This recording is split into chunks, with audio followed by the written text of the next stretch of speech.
যান বাংলাদেশে, পাকিস্তান চলে যান, এখানে নামাজ পড়ুন, কেউ বলবে না, এখানে চলবে না এইসব। इसके पहले तो 107 साल तक रेडियो में नमाज पढ़ा। कोई संख्यालघु प्रश्न उठाया था कि इतना बड़ा ग्राउंड रहते हुए क्यों नमाज यहाँ पढ़ा जा रहा है? प्राइम मिनिस्टर आ रहे हैं, प्राइम मिनिस्टर का प्रोग्राम ऐसे जगह होना चाहिए जहाँ लोगों का आवागमन कम है, लोगों का कम से कम सुविधा हो। বাংলাদেশে বা পাকিস্তানে চলে যান, সেখানে গিয়ে নামাজ পড়ুন। একটি স্বাধীন গণতান্ত্রিক দেশের কোনো সাধারণ মানুষের কথা নয় এটি। কথাগুলো ভারতের এক বিশাল অংশের মুসলিম নাগরিককে উদ্দেশ্য করে ছুড়ে দিয়েছেন খোদ এক বর্ষিয়ান নেতা, বিজেপি নেতা দিলীপ ঘোষ। কিন্তু কেন, হঠাৎ কি এমন ঘটল কলকাতার বুকে? কেন একটি উৎসবকে কেন্দ্র করে রাজ্যের অন্যতম প্রধান একটি সড়ক টানা 7 দিনের জন্য অবরুদ্ধ করে রাখা হলো? আর কেনই বা সেই একই রাস্তায় ঈদের নামাজ পড়তে গিয়ে বাধার সম্মুখীন হতে হলো একটি নির্দিষ্ট সম্প্রদায়কে? আর সবচেয়ে বড় প্রশ্ন, এই মন্তব্যের পর কিভাবে তিনি সাধারণ জনগণের তীব্র রোষানলে এবং তোপের মুখে পড়লেন? চলুন আজ নিখাত যুক্তির আলোকে এই অজানা সত্যের গভীরে প্রবেশ করি। ঘটনার সূত্রপাত একটি বিশেষ দিনকে কেন্দ্র করে। আগামী 21শে জুন আন্তর্জাতিক যোগ দিবস। গোটা বিশ্ব জুড়ে এই দিনটি পালিত হয়। আর এই মেগা ইভেন্টকে কেন্দ্র করে এবার পশ্চিমবঙ্গে আসছেন স্বয়ং ভারতের প্রধানমন্ত্রী নরেন্দ্র মোদী। মঞ্চে তার অন্যতম সঙ্গী হবেন রাজ্যের বিরোধী দল নেতা শুভেন্দু অধিকারী। কিন্তু এই ভিভিআইপি আয়োজনের জেরে শহরের সাধারণ মানুষের জীবনে নেমে এসেছে এক চরম স্থবিরতা। কলকাতার অন্যতম ব্যস্ততম লাইফলাইন হিসেবে পরিচিত রেড রোড গত 14ই জুন রাত 10টা থেকে আগামী 21 জুন পর্যন্ত সম্পূর্ণ অবরুদ্ধ করে দেওয়া হয়েছে। টানা 7 দিন সব ধরনের যান চলাচল সম্পূর্ণ নিষিদ্ধ করা হয়েছে।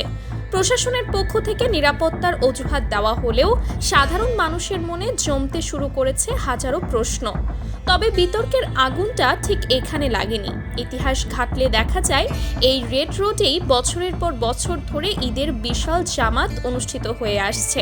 কিন্তু সম্প্রতি এই রেড রোডেই ঈদের নামাজ পড়ার অনুমতি দেওয়া হয়নি মুসলিম সম্প্রদায়কে।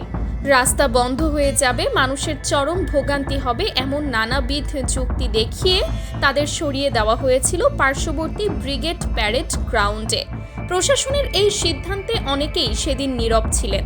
কিন্তু যখন দেখা গেল মাত্র কয়েক ঘন্টার একটি নামাজের জন্য যে রাস্তা বন্ধ করা যায় না বলে যুক্তি দেওয়া হয়েছিল, সেই একই রাস্তা একটি যোগ দিবসের অনুষ্ঠানের জন্য টানা 7 দিন অবরুদ্ধ করে রাখা হয়েছে, তখনই ফেটে পড়ে জনতা।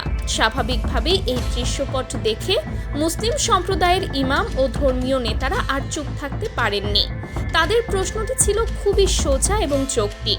ধর্মীয় উৎসবের মাত্র কয়েক ঘন্টার জন্য যদি রাস্তা বন্ধের অজুহাতে বাধা দেওয়া হয়, তবে যোগ দিবসের মতো একটি অনুষ্ঠানের জন্য কেন একটি জনবহুল রাস্তা টানা 7 দিন ধরে অবরুদ্ধ করে রাখা হলো?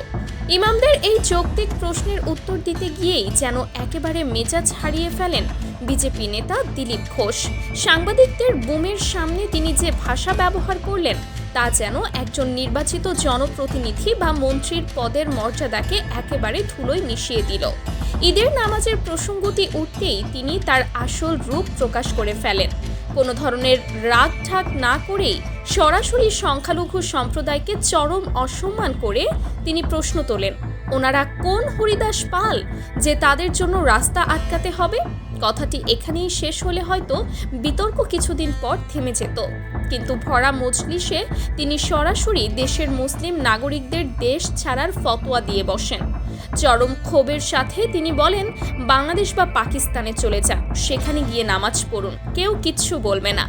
এখানে এসব চলবে না, সরকার পাল্টে গেছে, এগুলো বন্ধ করার জন্য লোক পাল্টেছে, আর এগুলো বন্ধ হবেই। কিন্তু ক্ষমতার দম্ভে বলা এই কথাগুলোই যে বুমেরাং হয়ে তার দিকে ফিরে আসবে, তা তিনি কল্পনাও করতে পারেননি। এই মন্তব্যের পরক্ষণেই দিলীপ ঘোষ আক্ষরিক অর্থেই আছড়ে পড়েন সাধারণ জনগণের তীব্র তোপের মুখে। পুরো সমাজ ব্যবস্থায় যেন এক বিশাল বিস্ফোরণ ঘটে। ক্ষোভের আগুন শুধু সোশ্যাল মিডিয়ার 4 দেওয়ালে সীমাবদ্ধ থাকেনি, তা আছড়ে পড়ে বাস্তবের রাজপথে। কলকাতার বিভিন্ন রাস্তায়, পাড়ায়, মহল্লায় সাধারণ মানুষ স্বতঃস্ফূর্তভাবে নেমে আসেন। হাতে প্ল্যাকার্ড, মুখে একটাই স্লোগান, আমরা এই দেশের নাগরিক, আমাদের দেশ থেকে তাড়ানোর অধিকার আপনাকে কে দিয়েছে? জনগণের এই তোপের মুখে পড়ে চরম অস্বস্তিতে পড়ে যায় খোদ তার নিজ দলের স্থানীয় নেতৃত্ব। জনগণের এই ক্ষোভ কেবল কোনো রাজনৈতিক দলের প্রতিবাদের মধ্যে সীমাবদ্ধ থাকেনি, এটি পরিণত হয় এক ভয়ঙ্কর গণ অসন্তোষে। নেটিজেনরা পাল্টা যুক্তির তীর ছুড়ে দিয়ে বলেন, এই দেশের মুসলিমরা কি পাকিস্তানের নাগরিক, নাকি তারা বাংলাদেশের বাসিন্দা? তারা কি সরকারকে কর দেন না? তাদের ঘাম ছড়ানো ট্যাক্সের টাকায় কি দেশের উন্নয়ন হয় না? নির্বাচনের সময় ভোটের জন্য তো ঠিকই দরজায় গিয়ে হাত পাতেন, তাহলে আজ অধিকারের কথা উঠলেই পাকিস্তান বা বাংলাদেশের প্রসঙ্গ আসে কেন? সাধারণ মানুষের তোপের মুখে পড়ে দিলীপ ঘোষের স্বাভাবিক রাজনৈতিক কর্মসূচিগুলোও যেন চ্যালেঞ্জের মুখে পড়ে যায়, কারণ যেখানেই তিনি যাওয়ার চেষ্টা করেছেন সেখানেই তাকে সাধারণ মানুষের প্রশ্নের এবং কালো পতাকার সম্মুখীন হতে হয়েছে। বিশ্লেষকরা বলছেন, দিলীপ ঘোষের এই মন্তব্য কেবল একটি সম্প্রদায়ের মানুষের আবেগের অবমাননা নয়, বরং এটি ভারতীয় সংবিধানের চরম অবমাননা। ভারতের সংবিধানে স্পষ্ট বলা আছে, রাষ্ট্র কোনো নির্দিষ্ট ধর্মের প্রতি পক্ষপাতিত্ব করবে না। কিন্তু যখন কোনো রাজনৈতিক দলের শীর্ষ পর্যায় থেকে এই ধরনের বিভাজনমূলক কথা বলা হয়, তখন তা সমাজের গভীরে থাকা সম্প্রীতির সুতোটাকে ছিঁড়ে ফেলার উপক্রম করে। অনেকেই মনে করছেন এটি কোনো মুখ ফসকে বেরিয়ে যাওয়া কথা নয়, বরং এটি একটি সুপরিকল্পিত রাজনৈতিক বয়ান। জনগণ এখন বুঝতে শিখছে, তারা এখন আর অন্ধের মতো রাজনৈতিক নেতাদের কথায় বিশ্বাস করে না। তারা দেখছে কিভাবে নিজেদের স্বার্থ সিদ্ধির জন্য ধর্মকে ঢাল হিসেবে ব্যবহার করা হচ্ছে। যখন সুবিধা হয় তখন সম্প্রীতির বুলি আওড়ানো হয়, আর যখন কেউ নিজের অধিকারের কথা মনে করিয়ে দেয় তখনই তাকে ভিনদেশী তকমা দিয়ে মুখ বন্ধ করার চেষ্টা করা হয়।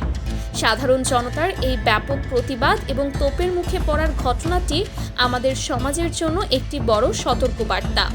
এটি প্রমাণ করে যে একটি গণতান্ত্রিক রাষ্ট্রে ক্ষমতার চেয়ারে বসে যা খুশি তাই বলার দিন শেষ হয়ে আসছে। আজ যারা বৈষম্যের শিকার হচ্ছেন, কাল কি এই বৈষম্যের আগুন অন্যদের ঘরে পৌঁছাবে না? দিলীপ ঘোষের এই চরম বিতর্কিত মন্তব্য, জনগণের তোপের মুখে পড়ার এই ঘটনা এবং রেড রোডের এই দ্বিমুখী নীতি নিয়ে আপনার কি মতামত? একজন সাধারণ নাগরিক হিসেবে আপনি কি মনে করেন যে ধর্মীয় পরিচয়ের উপর ভিত্তি করে কাউকে দেশ ছাড়ার কথা বলা কি একটি সুস্থ রাজনীতির লক্ষণ? আপনার মূল্যবান মতামত অবশ্যই নিচের কমেন্ট বক্সে আমাদের সাথে শেয়ার করুন। ভিডিওটি যদি আপনার কাছে তথ্যবহুল মনে হয়ে থাকে তবে অবশ্যই একটি লাইক দিয়ে আমাদের উৎসাহিত করবেন। রাজনীতির এই অদৃশ্য খেলাগুলো সম্পর্কে সচেতন হতে ভিডিওটি আপনার বন্ধু এবং পরিজনদের সাথে শেয়ার করুন।